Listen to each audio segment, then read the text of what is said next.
We were waking up prematurely from hypersleep. We'd received some kind of distress call from COVID-19, a small planetoid on the outer reaches. So we sat down. Brett and a couple of others went. They found the Derek ship. When he came back, he'd been infected with some kind of virus. But he got better after 2 days.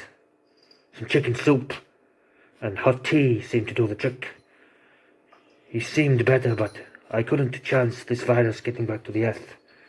Billions of people could have been inconvenienced for a couple of days, so I detonated the core of the ship, destroying it and killing the rest of the crew. I took the lifeboat. With a little luck, I should reach the inner systems within a few weeks and be picked up by the network. This is Meme, last survivor of the Nostromo, signing off.